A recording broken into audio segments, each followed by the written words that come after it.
Hello, hi everyone. I will share my screen, but let me just a moment. Okay, just to let you know that we have translations. You just need to click in the button for English, Spanish, or Portuguese. Now, at this point, I will speak in Portuguese.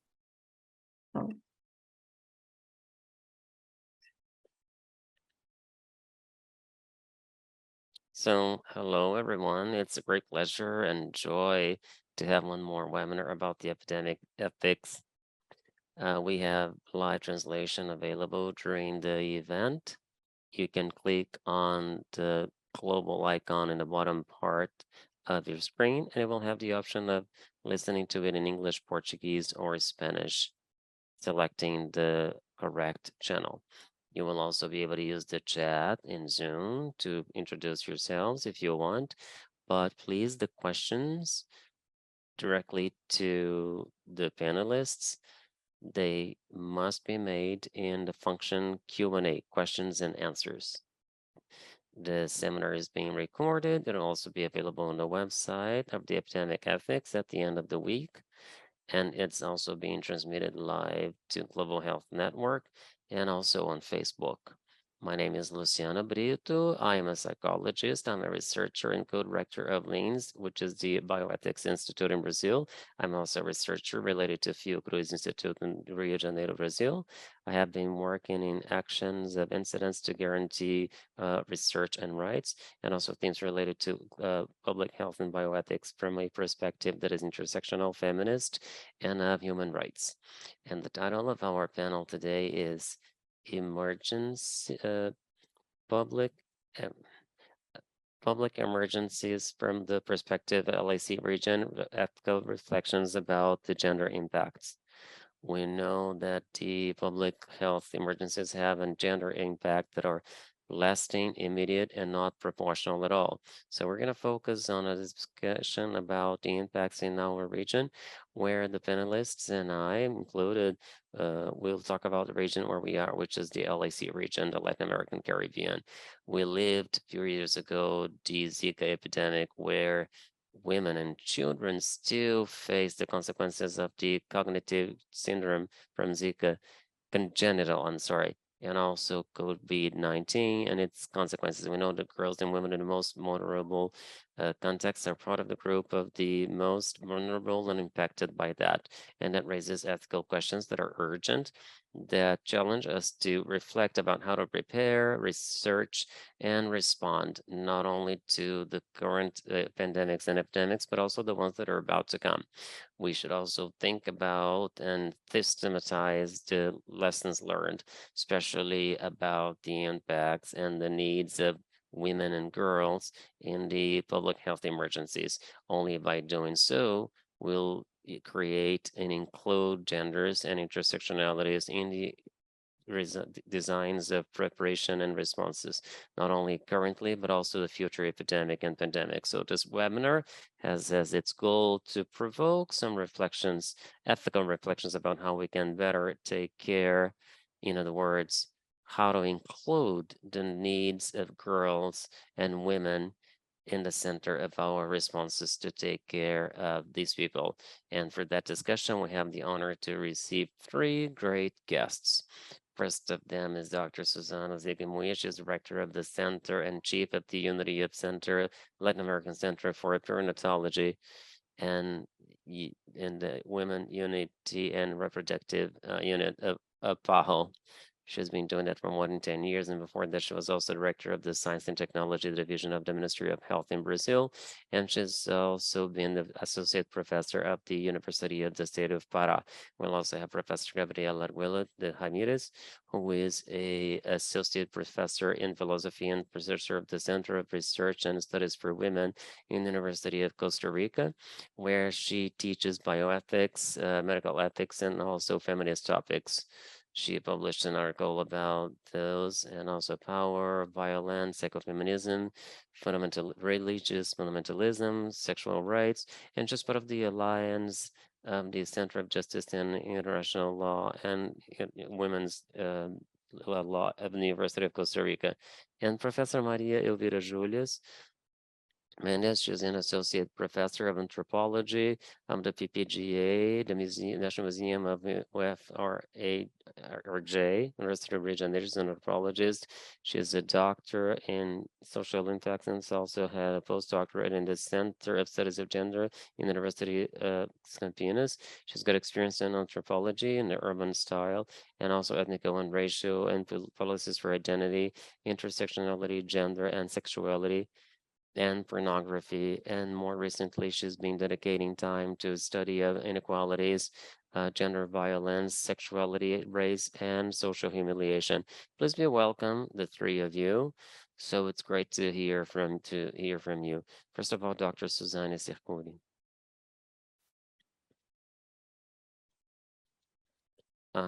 Thank you so much, Luciana.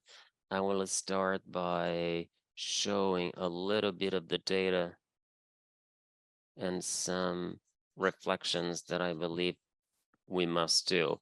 But first of all, I would like to thank enormously the invitation and the organization of this event. We debated a lot about the pandemic, but we never were able to see it through the lenses of ethics as we should have, with a specific space and with all these great guests that we are going to have after me. So I'm really anxious to hear from people in the field, because I think that we in the field of public health need urgently to work together. So allow me to start by talking about the situation that when the pandemic starts, we from the Latin Center for Ethnology have a great concern about women. We lived two pandemics. One before Zika, we had H1N1. H1N1 in 2008, 9, and 10 destroyed a lot of stuff. I mean, they had peaks of mortality in many countries. So we have to be attentive to that for many reasons that I don't have time now to explain. But the first news of the pandemic in China and other continents, they did not show pregnant women nor data about other women that were not aggregated. So we immediately began checking everything that was published, creating a systematic review to determine transmission. That's a more medical study going through the placenta or not. Does it transmit it through the placenta or not? So in May, we published the first results of that review, of that systematic review and transmission possibilities. And we saw that that didn't happen. But we also saw that data that were not aggregated to women, we had nothing about it. So I bring this data that is recent that shows that if you take a look in column letter X, you will see how much we have with not aggregated info. But if you take a look at the relations with the countries and the gender inequality rates, you will see that clearly only after 40 to 50% of inequality, we have data. In other words, where we have more inequality, only the separation of sex did not exist. And this data is really fundamental, because the first thing that we have to keep in mind is that we have to visualize these women where they are, where these women are. So, because we know, and this is a graph that I made myself, that everything is related, climate issues, pandemic, working conditions, everything is intertwined. So these slides will have, well, I would make them available. I don't have time to explain in details about all the slides. I want to focus more on certain things that I'm still to show, but we have to think about this lens. When we think about the ODSs and how we structure the concept of development, sustainable development, we know that everything is intertwined. And when we start seeing what happened with the pandemic in the region, we see that there was this cycle that was absolutely impacted. Luciana began saying something that is true. Women were strongly, very strongly impacted by the pandemic, not only the increase of poverty, but also the digital gap, also women being concentrated, being actually workers, sometimes health workers, health professionals, sometimes in places where there's not a whole lot of protection, workers that were also the carers of the family. In other words, I could spend at least an hour only focusing on this beautiful work. This is a publication from CEPAL. I brought the sources because I think it is important to those who do not know the sources to get to know them. I wanted to show that we saw a step back among, related to everything that I showed on the previous slide, and that is really, really important. But what happened to health itself, which is my field? I have only 4 minutes left.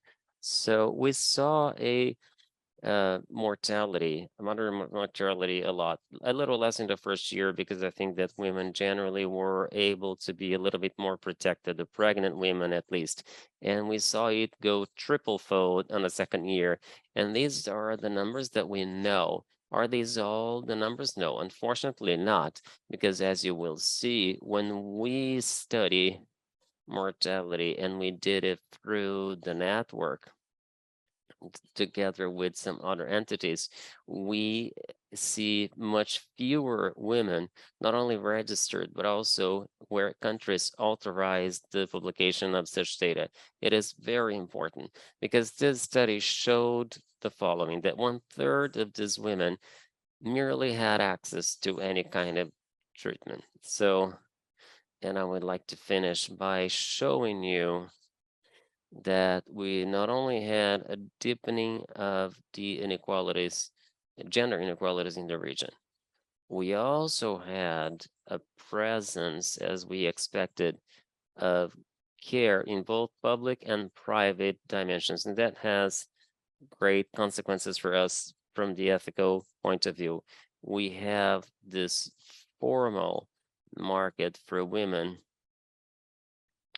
but the theme always related to health issue, mental health issue, because what we saw is that HCP women and other workers as well, they had a significant inequality. Besides that, these are things that we debate a lot, is that we had a limitation of the services. Some of the services were closed, some places were not open, and we also saw an increase in domestic violence.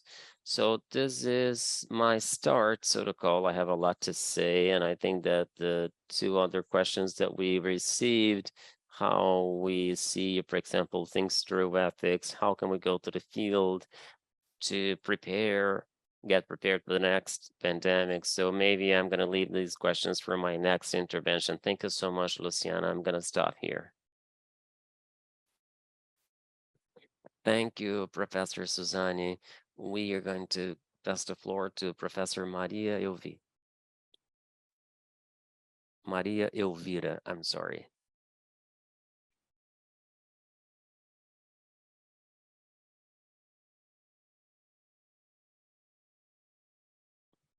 Professor, we cannot hear you.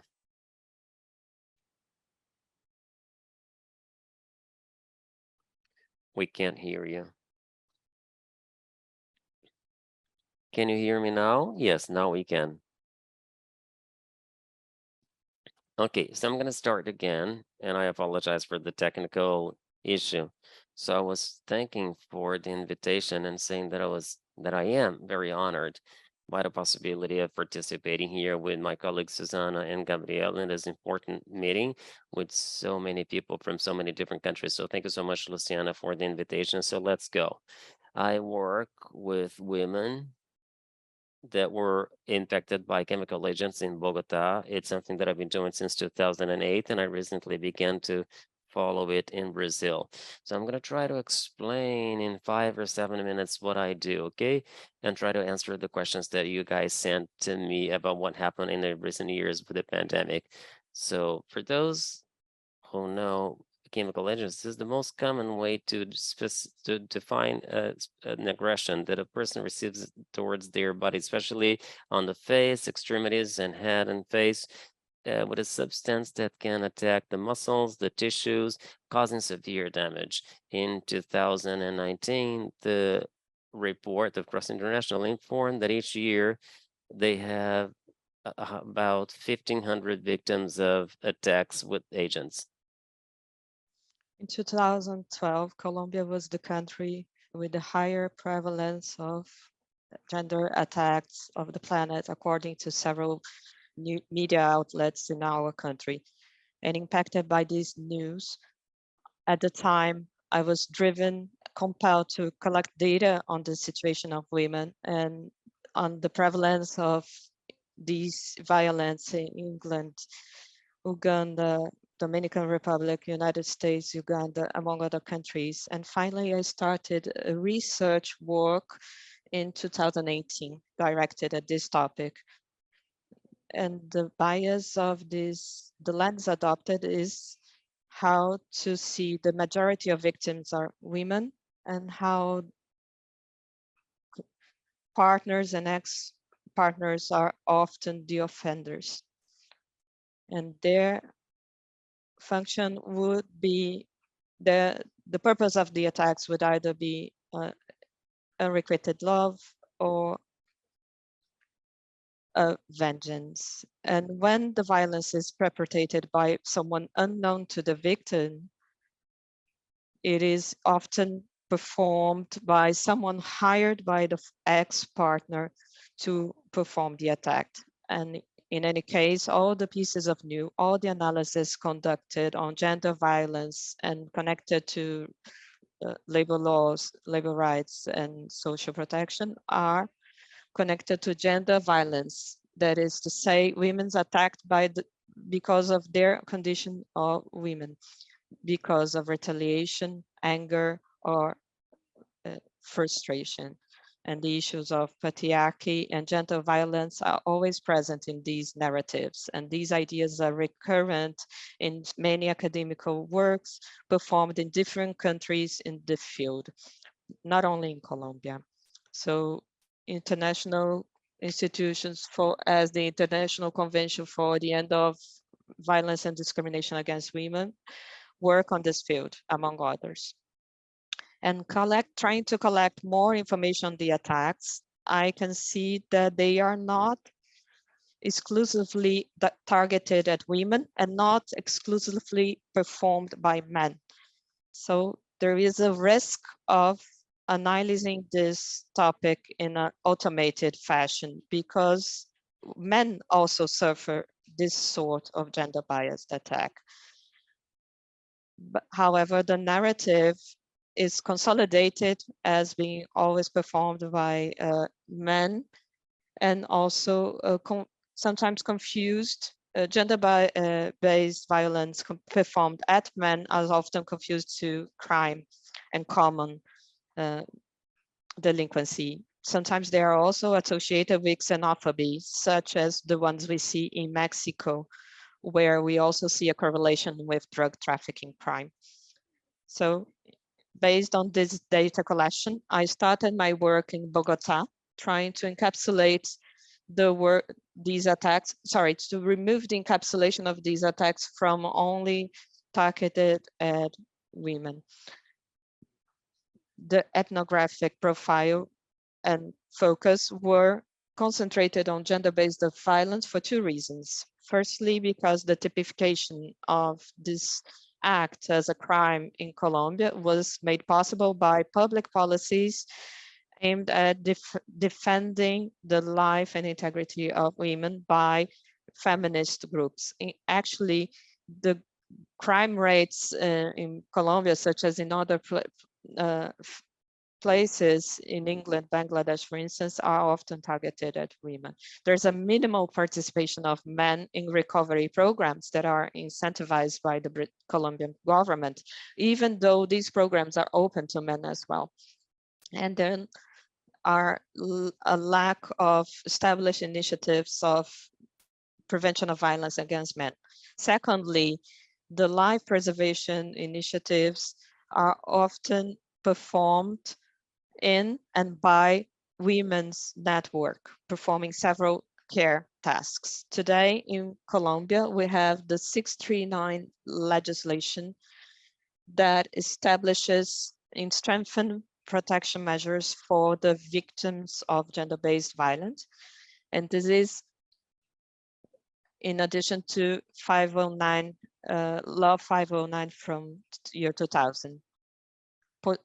Lately, we have the 1773 law of 2016, Ley Natalia Ponce de Leon, who is a woman who had suffered violence in Colombia and whose case led to a hardening of punishments against gender-based violence in Colombia, as with several penalties to the aggressor, such as suspension of civil rights. And this law, this piece of law has also established specific measures for the follow-up and support of women, such as health medic care for attacks with acid. So if a woman comes to any unit of healthcare and are often unable to explain what happened to them and that they had been sprayed with acid. So there's a protocol in place to identify and support these women. And this is something that we see today that prevent the severe disfiguration of women that undergo these attacks. And also all these women have attacked for two reasons. Firstly, for affective and love relationships, and have, of course, severe physical impacts to the body of the women, but also mental health issues. Also, the second case of unexpected attacks, in sudden attacks that were not expected, women that were not subject to constant violence upon their partners and have their lives changed all of a sudden. And these attacks vary mostly on the quality of the relationship, the circumstances of the attack, and also in accordance to previous attacks that were less or more supported by the public authorities in the recovery. And these recovery acts are connected on the one hand with the degree of efficiency of the state of coping and performing the necessary measures to recover these disfigured faces and burnt bodies. The plastic surgeries that are not only aesthetic, but also functioning, given that many women lose mobility of their head when they have damaged skin in their shoulders, and sometimes more deeper wounds that affect mobility. So these functional corrective surgeries allow women to return their normal lives, and their faces actually acquire a less saddened aspect. So this is not an aesthetic surgery, it's a vital surgery, but the government still sees corrective surgery as an aesthetic procedure. So the survivors, as they call themselves, have been connecting and creating organizations and developing therapeutic measures to relieve their conditions, such as tattoo artists that help these women regain their confidence in offering free services. So they offer tattoos to cover the scars left by the acid attacks or the surgical procedures. I'm sorry if I've gone over time, but I'll wrap up in a minute. What happened during the pandemic is that we have seen a rise in the attacks to women, a very significant level rise in the number of attacks. In a very effective way, we have seen the Secretariat for the Women in the city of Bogota addressing these attacks. These attacks are now called by a different name. We have fought for the change in the law, but and these attacks are not only called chemical agent attacks, but also gender-based attacks using chemical agents. And this is a matter of concern. What I have observed in the last year is that during the pandemic and after the pandemic, we have seen a rise in the attacks to women, not only with chemical agents, but also other types of attacks, sometimes with hot water, boiling water, or boiling oil in domestic attacks. So we are strengthening the feminine and feminist fight against these attacks to see these attacks incorporated as a matter of public health emergency, and also to make sure the legal framework and the medical protocols cover adequately these attacks. In the city of Bogota, we have a different scenario from other cities in Colombia, and oftentimes women don't have the ability to travel from other cities to come to Bogota and have the therapeutical care administered. So the concentration of services in Bogota is a matter of severe attention. Not only we have the difficulty of travel to Bogota, but also a very gender-specific issue, which is the inability of women of leaving their children alone so they can travel to Bogota and have the care performed. These are peasant women coming from very depleted areas, and it is very difficult for these women to take this travel. Sometimes women can come for the initial surgeries and procedures, but they cannot do the follow-up. And these are procedures to soften, to treat the skin, but this is performed not only by the state, but also by other networks of care and support offered in a solidary way by public organizations. So we need to make sure this state is able to follow up adequately on these women, because women are sometimes trapped in persecutions by the former partners and are able to seek their care. So thank you so much. I'll have to close now, but I want to highlight that Black women need to have specific care in this context, because the Black skin will form raised scars. And I have seen this myself, as the women with Black skin have deeper scar tissue formations and have the need of specific care. So sorry for going over my allotted time. Thank you so much for your attention. And I thank you all. You have the floor, Luciana. Thank you, Professor. We'll have time for questions and follow-up comments at the end of the session. Now I hand over the floor to Professor Gabriela. Good. Hello, good afternoon to everybody from Costa Rica and to everybody in the United Kingdom, and good afternoon to people elsewhere.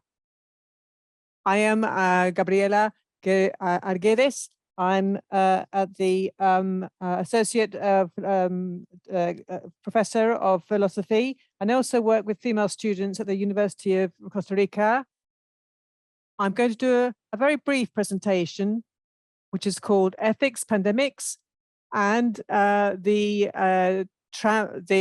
cynical trap. The basic challenge for ethics in the pandemic of COVID-19 is to actually challenge the cynical reason, which is what Peter Sloterdijk actually promotes. I'm going to explain a little bit later on what I understand as a cynical reason, but I want to actually leave a clear central message. With cynical rationing or rationalization, I'm referring to the fact that people actually rationalize structural injustices in our life. Those attitudes of accepting which state institutions and government institutions accept, and which are accepted by public policies, try to actually generate policies that are actually prejudicial. And these policies that actually create public health policies are limits. And so you have just palliative measures. So these measures don't actually go to the root and branch of the structural injustices. So when we have an emergency, a public health emergency, like the pandemic, what happens is that the actual structural causes of the injustices become actually deeper. So the measures, the palliative measures that are put in place are completely inadequate. After the epidemic ends, or after the pandemic ends, or after the public health emergency ends, the actual state that we are in is worse than before the pandemic or the epidemic. But things have become normalized through cynical reasoning. I'm going to go a bit more into depth. For everybody, COVID-19 has left evidence that the actual economic model is homogenic and it doesn't actually benefit public health. You could even say that both have been mutually exclusive. And I think for some of you listening, this could be very radical, but this is part of the debate we have. What I'm saying is that the current hegemonic economic model and our public health models are not compatible. The actual ethics of public health means that you should have commitments and social practices that actually go against with the economic model of neoliberalism or the Olaf Kalmaier model, or an economic model that is even neo-feudal. It's not even neoliberalism. It doesn't actually explain the unbalance. It's more like a neo-feudalism model, or an economic model that reintroduces feudalism. And that it clashes with the ethics of our public health policies. And we saw that during the COVID-19 pandemic, and we have seen it particularly in the way that the effects of these economic consequences and the economic measures have actually affected the poorest people on the planet, and amongst those are women and girls. In Latin America, the corporate sectors and the economic sectors have actually pushed the economic cost of the pandemic, for example, lockdowns, the actually suspension of economic activities, and all the cost of that has actually been paid for by the most vulnerable sectors of society. It wasn't paid for by the most privileged sectors of our countries. And the most privileged sectors of our societies did not absorb the economic cost, and states enabled that the actual economic cost be assumed by the people who are most dispossessed. Moreover, many powerful sectors in the world over, many of them ended up getting richer through the pandemic, while the most vulnerable sectors of the world had to bear a greater cost of the pandemic, even with their lives. The most vulnerable people in the pandemic, the people who are most prone to vulnerability due to this economic justice, paid for these with their health, their time, with their lives, and with their mental health.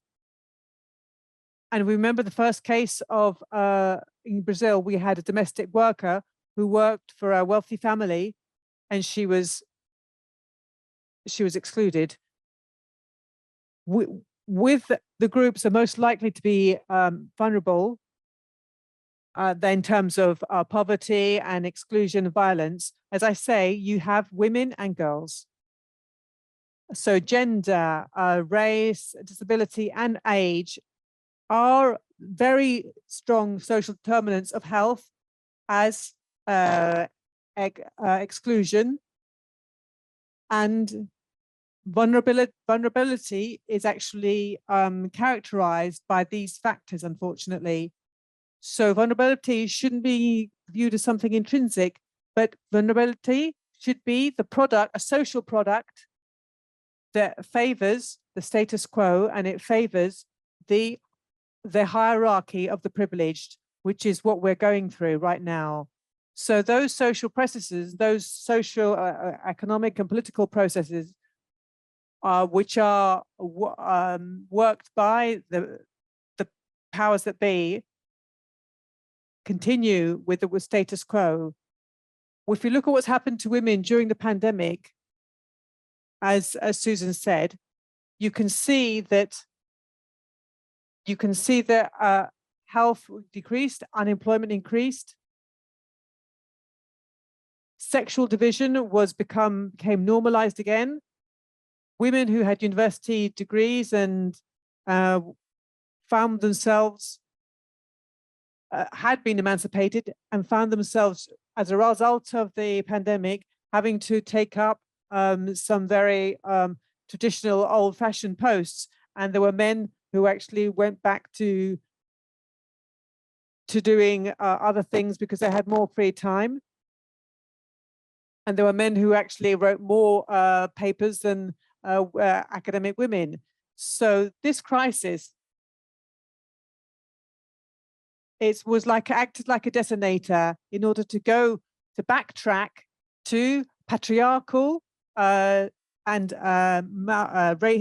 sexist structures. It would be incorrect to say that COVID-19 actually produced all of this step back. It was the way in which we were analyzing our society, and it was the way that we managed the crisis. That's what caused this step back. Countries and states, either accidentally or deliberately, took a roadmap that actually prejudiced certain groups that were historically vulnerable or excluded. In Costa Rica, for example, the maternal mortality rate went up significantly. In 2020 and in 21, it went up. And there was no mention of this by our Department of Health. There was no comment about the increase in the maternal mortality rate, the MMR.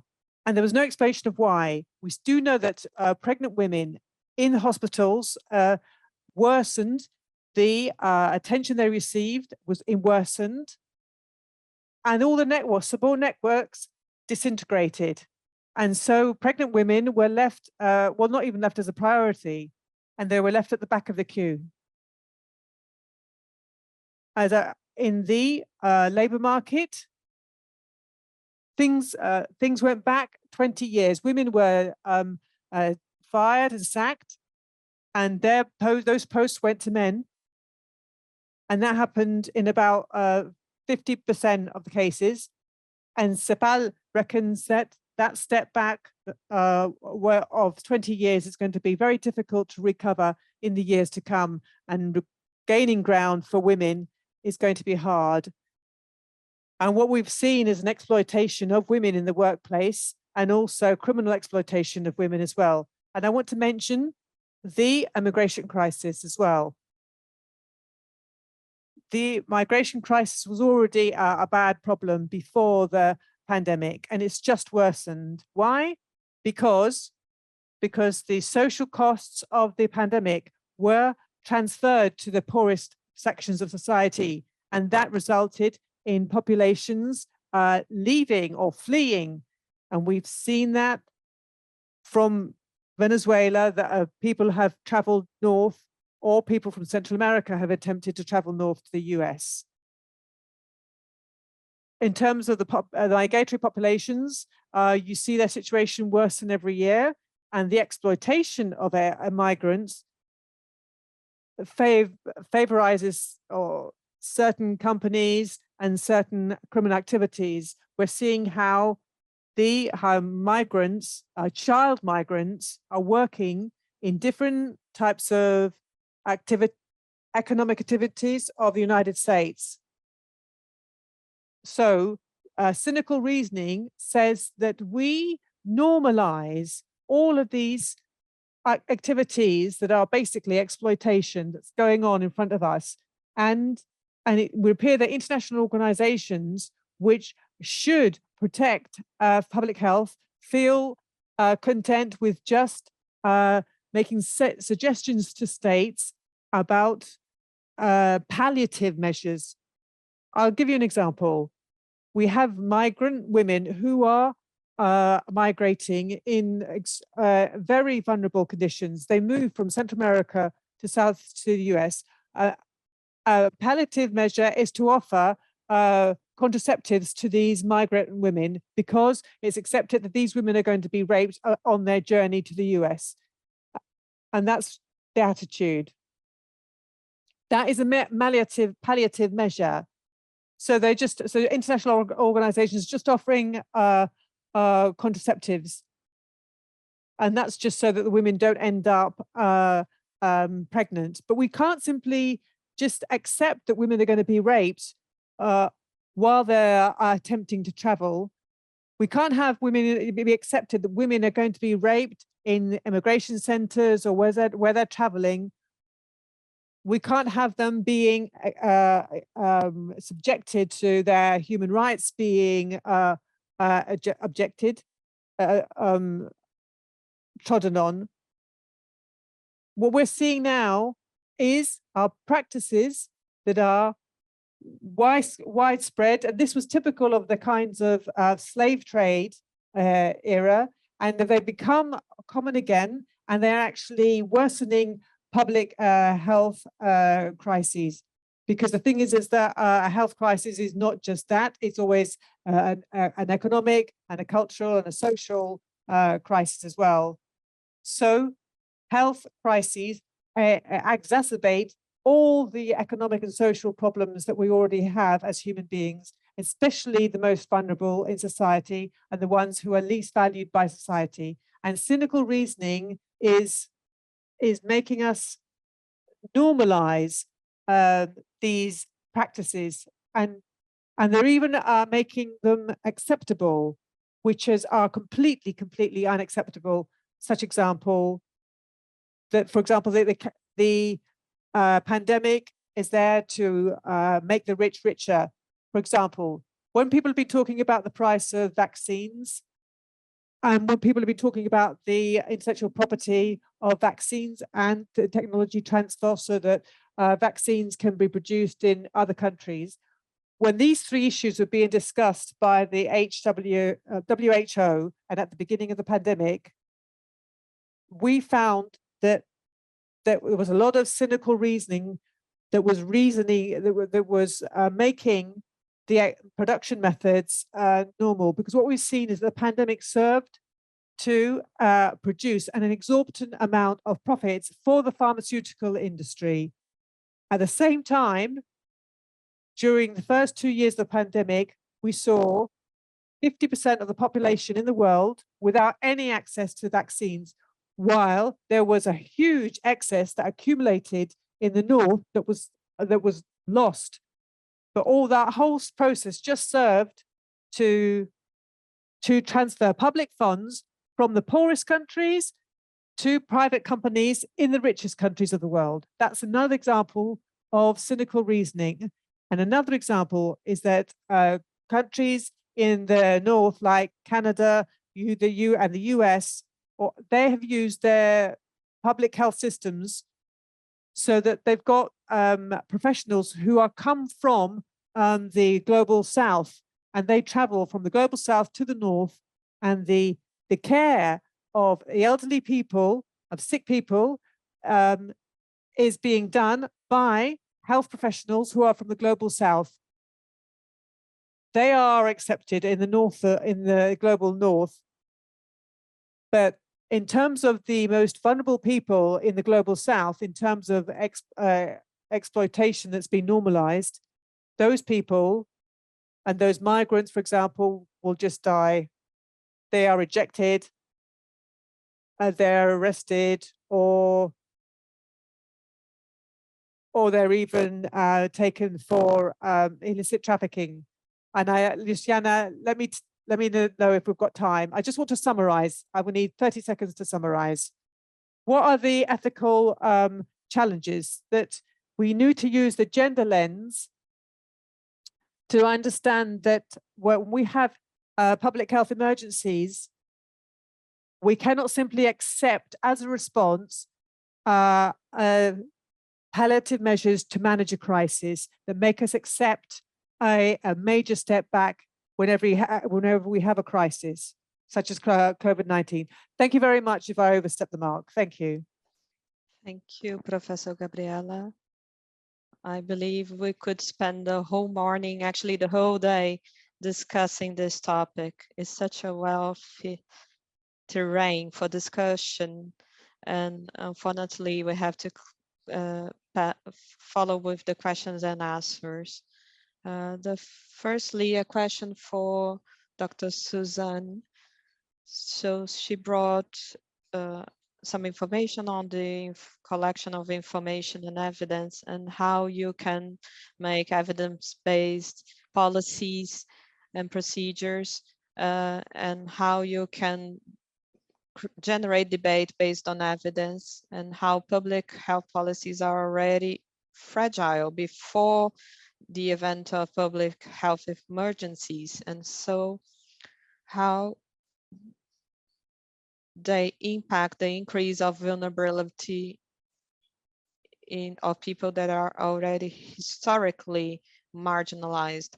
So the question is, how could we perfect our policies to better protect women and girls during emergencies? How can we better prepare and better respond to public health emergencies? Thank you, Luciana. I believe that those of us that work in public policy development, we need to think of that. That's why the slide I presented, the woman in the center and all the related topics around, using the stratification, which are the 17 MDGs with all the indicators and targets. We are very much concerned with those. All social development measures are in fact connected to and responsible for the increase of gender inequality index and the IDH. So it's most important, especially in our region, to have policymakers in the public realm, or sometimes public health actions from the private realm. We need to be equipped with the lens of equality and equity. So there's a PAHO colleague that has asked, how do we insert men in this context? I don't mean to exclude anyone, but we have a ratio of 1.2 to 1.5 male deaths per women deaths during the pandemic.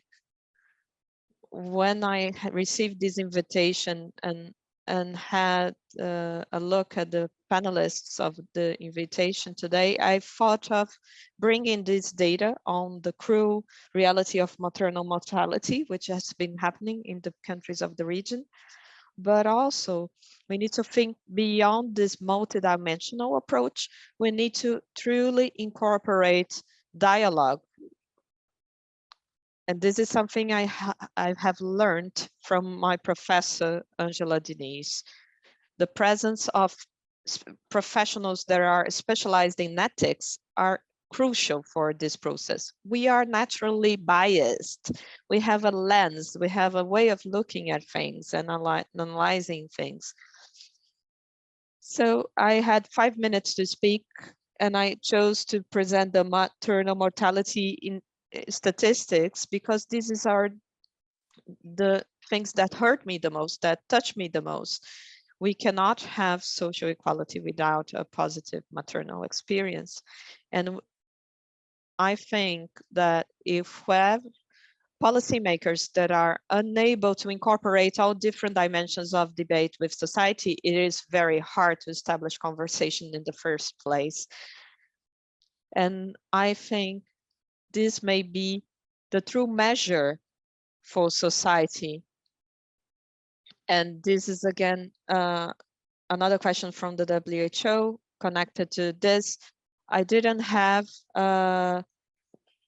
time to bring all the actions that have been performed by the international organizations. This dialogue was incorporated in the technical secretariat of all the countries. We have several instruments, we have publications. I have mentioned a few, and I invite everyone to have a look at the the Pan American Health Organization, the PAHO website, to see all the actions in detail, or the WHO for that matter. But we need to go beyond the technical approach. We need to have a look at local initiatives, such as the ones considered by Maria Elvira. You cannot consider surgical procedures as static in the case of acid attacks. We have the real possibility and of women building their life back together. It is their right, and this is something that we need to grow still. So over to you, Luciana. Thank you, Dr. Suzanne. We have 9 minutes left for questions. Unfortunately, we have limited time today, but we invite everyone to keep this debate and this conversation going. It is a complex and multidisciplinary debate. We need to bring ethics, we need to bring evidence. All the organizations and researchers are working to bring the populations to the center of the debate. And I have a question for both Professor Maria Elvira and Professor Gabriela. As Maria Elvira mentioned, how the territory has contributed to generate evidence and also to come up with responses. There's all these initiatives and movements in public health, emergencies, and humanitarian action coming from the local ground up. Also, Professor Gabriela has mentioned the cynical reasoning approach that doesn't take into account the history of the debate. So how could we then, in practice, adopt a gender lens in the presence of these biases? If we live in a patriarchal society, which is racist, misogynist, and how is also to bring an additional question is that the feminist approach has a lot to contribute because it incorporates all these aspects and challenges the misogynist and patriarchal setup of societies, and this can bring new dimensions to the debate. Also, the importance of hearing women and girls that live in the territory, that live in the ground, to hear what are their necessities, their needs, and how we can answer to them, and in face of this precarization and vulnerability they face.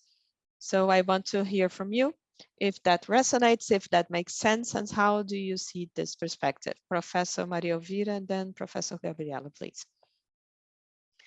Thank you, Luciana.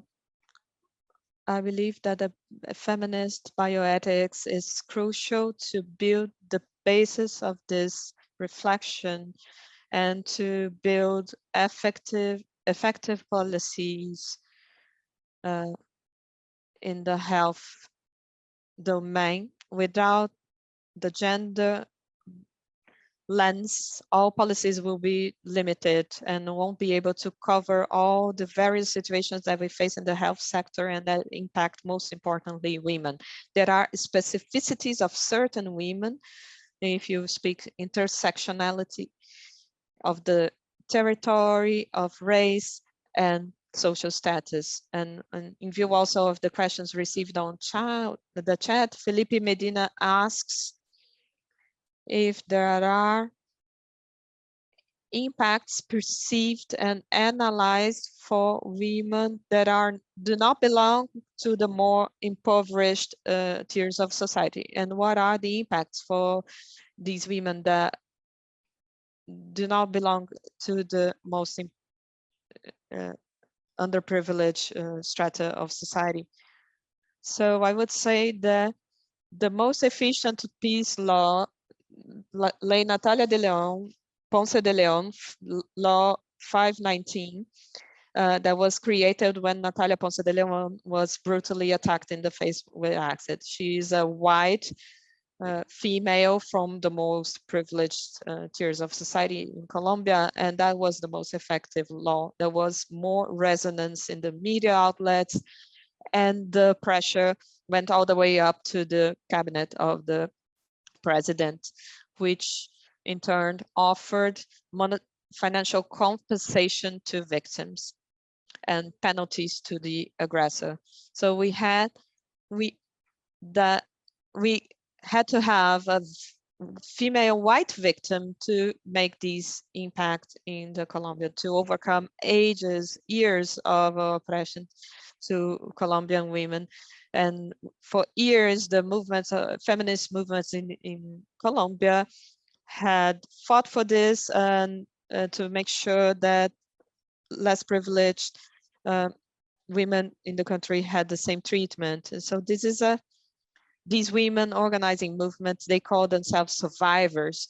They call themselves resilient women. And the state needs to acknowledge that we have gone through specific issues and problems, and we need specific health policies to address them.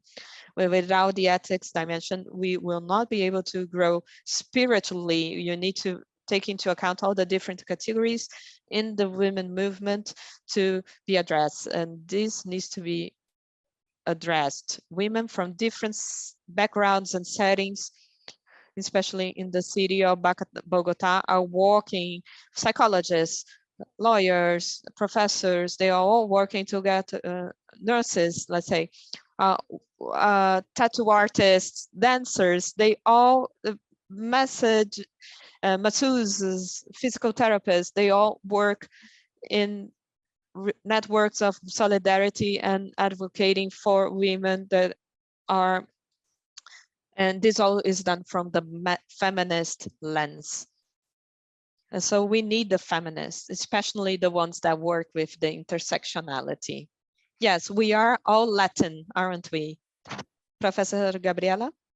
Well, very quickly, following on from what Maria Elvira says, from a point of view of intersectionality and materialism, I want to say that what we need to put in the middle is the materialism of our existence. So that gender perspective and that intersectional perspective helps us to actually visualize the structural causes and to actually continue visualizing them, because all the privilege system, all the patriarchal system, what it wants to do is to actually hide those structural injustices and causes. And I'd like to end with this idea.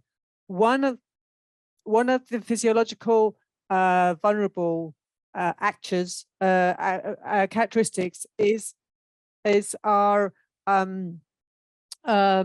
weak metabolisms, like diabetes and obesity. And these are the products of hunger. We try to naturalize how certain metabolic diseases function. And if we were to actually get to the bottom of these, then we would improve public health. That's just an example so that people from other places think about how public health functions and how public health systems should function. And we should move society to a public health system that doesn't focus on diseases, but on bodies and on people, so that society decides what it wants. And if society wants to produce and reduce illnesses, or if a society wants to produce and distribute health.